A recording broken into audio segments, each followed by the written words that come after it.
A surgeon from Scotland, Francis Buchanan-Hamilton, is known for a very different achievement, if we can call it that. He was a surveyor and botanist who made significant contributions as a zoologist and geographer while living in India in the 19th century. He was born in Bardowie Calendar, Perthshire, where Elizabeth, his mother, lived on the estate of Branziet. His father Thomas, a physician, came in Spittal and claimed the chiefdom of the name of Buchanan and owned the Lenny estate. Francis Buchanan matriculated in 1774 and received an MA in 1779. As he had three older brothers, he had to earn a living from a profession, so Buchanan studied medicine at the University of Edinburgh, graduating MD in 1783. His thesis was on febris intermittens, which we now know as malaria. He then served on merchant navy ships to Asia and served in the Bengal Medical Service from 1794 to 1815. He also studied botany under John Hope in Edinburgh. Hope was among the first to teach the Linnaean system of botanical nomenclature, although he knew of several others, having been trained under Antoine Laurent de Jussieu. Now let's focus on Francis Buchanan Hamilton's career in India. Buchanan's early career was on board ships plying between England and Asia. The first few years were spent as surgeon aboard the Duke of Montrose, sailing between Bombay and China under Captain Alexander Gray and later Captain Joseph Doran. He then served on the Phoenix along the Coromandel coast, again under Captain Gray. In 1794, he served on the Rose, sailing from Portsmouth to Calcutta, and reaching Calcutta in September, he joined the medical service of the Bengal Presidency. He was also a superintendent of the Institution for Promoting the Natural History of India. Buchanan's training was ideal as a surgeon naturalist for a political mission to the Kingdom of Ava in Burma under Captain Symes. The Ava mission set sail on the Seahorse and passed the Andaman Islands, Pegu and Ava before returning to Calcutta. In 1799, after the defeat of Tipu Sultan and the fall of Mysore, he was asked to survey South India, resulting in a journey from Madras through the countries of Mysore, Kanara and Malabar. He also wrote an account of the Kingdom of Nepal. He conducted two surveys, the first of Mysore in 1800 and the second of Bengal in 1807 to 1814. From 1803 to 1804, he was surgeon to the Governor General of India, Lord Wellesley, in Calcutta, where he also organized a zoo that later became what today is known as Calcutta Alipur Zoo. In 1804, he was in charge of the Institution for Promoting the Natural History of India, founded by Wellesley at Barrackpur. From 1807 to 1814, under the instructions of the Government of Bengal, he made a comprehensive survey of the areas within the jurisdiction of the British East India Company. He was asked to report on topography, history, antiquities, the condition of the inhabitants, religion, natural productions, agriculture, and commerce. He was accompanied on this survey by Bharat Singh, an accomplished botanical collector. Buchanan's conclusions are reported in a series of treatises that are retained in major UK libraries. Many have been reissued in modern editions. But the most important one that we will talk about here is an important work on Indian fish species entitled An Account of the Fishes Found in the River Ganges and Its Branches, published in 1822, which describes a fish which we will talk about in this video. This fish belongs to the class Actinopterygii, order Clupeiformis, family Dorosomatidae, genus Tenualosa, and species Elisha. Other names for this fish include Jatka, Illi, Ellis, Palla fish, Illi, Ilish, Ellis, Hilsa. In Iraqi, it is called Sbur. In Malaysia and Indonesia, it is commonly known as terubok. Due to its distinguished features as being oily and tender, some Malays, especially in northern Johor, called it Perubok umno to distinguish it from the toli, which species is rich in tiny bones and not so oily. It is the national fish of Bangladesh and the state fish of the Indian state of West Bengal, and for the purpose of this video we will be calling it ilish. 97% of the world's total ilish supply as per 2023 data originates in Bangladesh. The fish contributes 12% of the total fish production and about 1.15% of GDP in Bangladesh.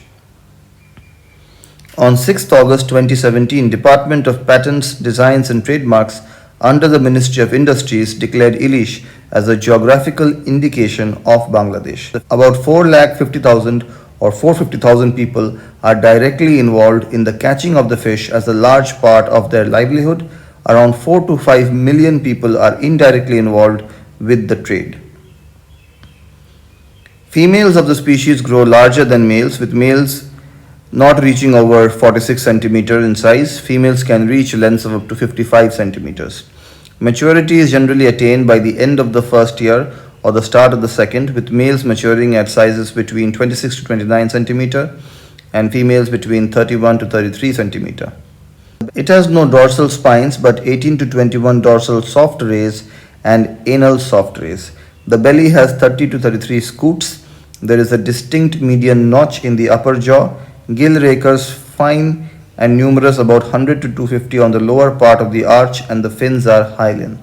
The fish shows a dark blotch behind gill opening, followed by a series of small spots along the flank in juveniles. While alive, the fish is silver shot with gold and purple. The fish is marine, freshwater, brackish, pelagic, neritic, anadromous, and the depth range is about 200 meters. It is found in rivers and estuaries in Bangladesh, India, Pakistan, Myanmar, and the Persian Gulf area, where it can be found in the Tigris and Euphrates rivers in and around Iran and southern Iraq.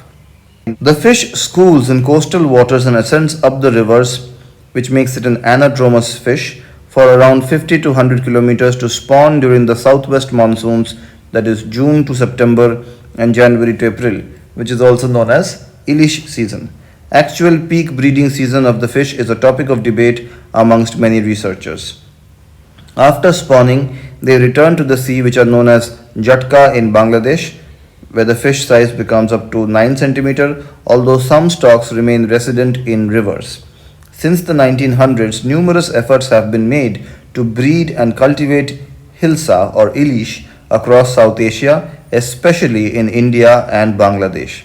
However, no significant success has been achieved in completing the fish's life cycle in captivity. The fish, that is ilish, is found in 11 countries: Bangladesh, India, Myanmar, Pakistan, Iran, Iraq, Kuwait, Bahrain, Indonesia, Malaysia, and Thailand. Bangladesh, of course, is the top ilish producing country in the world, followed by Myanmar and then by India. An estimated 97% of the total ilish catch comes from Bangladesh. The fish is popular among the people of South Asia and in the Middle East, but especially with Bengalis, Orias, and Telugus of coastal Andhra. Bengali fish curry is a popular dish made with mustard oil or seed. The Bengalis popularly call this dish shorshe ilish. It is very popular in Bangladesh and India's West Bengal, as well as in Odisha, Tripura, Assam, Gujarat, and Andhra Pradesh. It is also exported globally. Ilish collected from Bangladesh is regarded the finest of all, celebrated for its size and subtle taste. In North America, where ilish is not always readily available, other shad fish are sometimes used as an ilish substitute, especially in Bengali cuisine. This typically occurs near the east coast of North America, where fresh shad fish, which taste similar to ilish, can be found. In Bangladesh, fish are caught in the Meghna-Jamuna Delta, which flows into the Bay of Bengal, and Meghna, which is the term for lower Brahmaputra and Jamuna rivers. In India, Rupnaran, which has the Kolaghater ilish, Hugli, Mahanadi, Narmada, and Godavari rivers, and the Chilka lake are famous for their fish eels. In the Indian state of Andhra Pradesh, ilish takes on a special significance. Here the term pulasa refers specifically to the larger mature hilsa that migrate upstream along the Godavari River. This migratory journey is crucial as it is believed that the Godawari's unique muddy waters contribute to the development of a richer flavor and firmer texture in the fish compared to Ilish caught elsewhere. Due to this perceived superior quality and its limited seasonal availability, typically monsoon season, Pulasa commands a significantly higher price and cultural importance in Andhra Pradesh. It is considered a rich delicacy, often referred to as the king of fish in Godavari areas and features in celebratory meals and as a prized gift. The upstream migration itself is seen as a vital natural process and the pulasa a reward for the patient fishermen who wait for its arrival. In Pakistan, most ilish are caught in the Indus River Delta in Sindh. They are also caught in the sea, but some consider the marine stage of the fish as not so delicious. The fish has very sharp and tough bones, making it problematic to eat for some, including the narrator of this video. Ilish is an oily fish rich in omega 3 fatty acids. Recent experiments have shown its beneficial effects in decreasing cholesterol levels in rats and insulin levels. In Bengal and Orissa, ilish can be smoked, fried, steamed, or baked in young plantain leaves, prepared with mustard seed paste, curd, aubergine, different condiments like jeera, that is cumin, and so on. It is said that people can cook ilish in more than 50 different ways. Ilish roe is also popular as a side dish. Ilish can be cooked in very little oil since the fish itself is very oily. Now let's talk about ilish in culture. It is the national fish of Bangladesh as previously mentioned. In Andhra Pradesh, the saying goes, Pustelu ami aina pulasa tinochu, meaning roughly it's worth eating pulasa or ilish even if you have to sell your Mangal Sutra. Ilish is also known as pulasa in Godavari districts of the state. The name pulasa stays with the fish for a limited period between July to September of a year when floods raise the Godavari River. This time the fish is in high demand and sometimes $100 per kilo.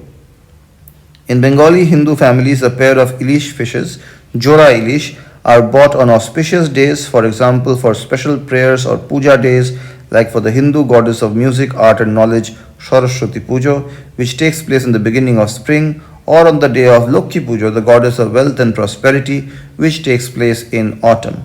Some people offer the fish to the goddess Lokhi, without which the puja is sometimes considered to be incomplete. It is often given as gifts in Bengali weddings, which is known as Tatto.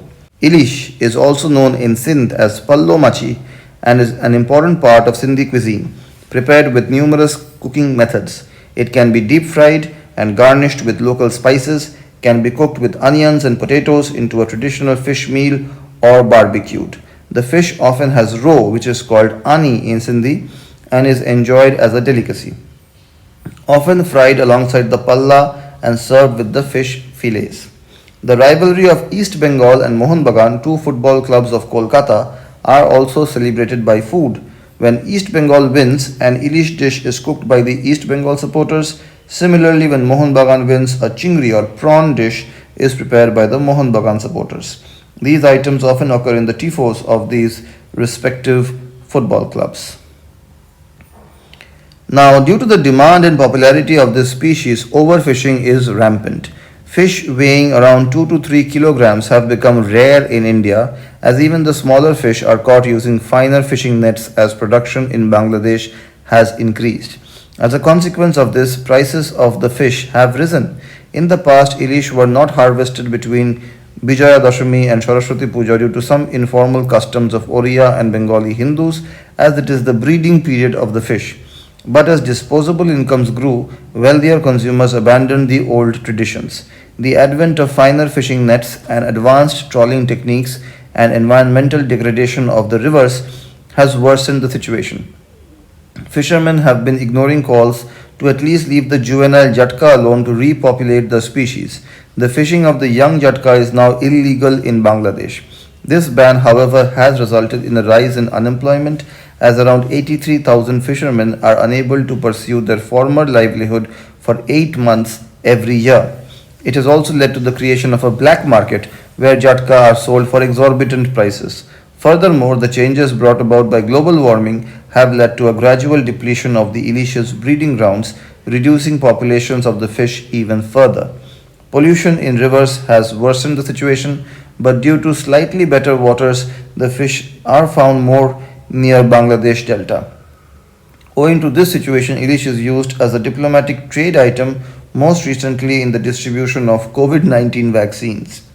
Bangladesh has regularly imposed restrictions on the export of Ilish abroad, citing its scarcity to fulfill local demand. Despite this, former Prime Minister Sheikh Hasina periodically lifted the ban to allow the annual export and gifted about 3,000 to 5,000 tons of fish to India during the Durga Puja, popularly known as Ilish diplomacy. Since the fall of the Hasina government, the interim government of Bangladesh has imposed a ban on Ilish exports, which was partially lifted on 21st September 2024 to allow for the export of 3,000 tons of fish during Durga Puja.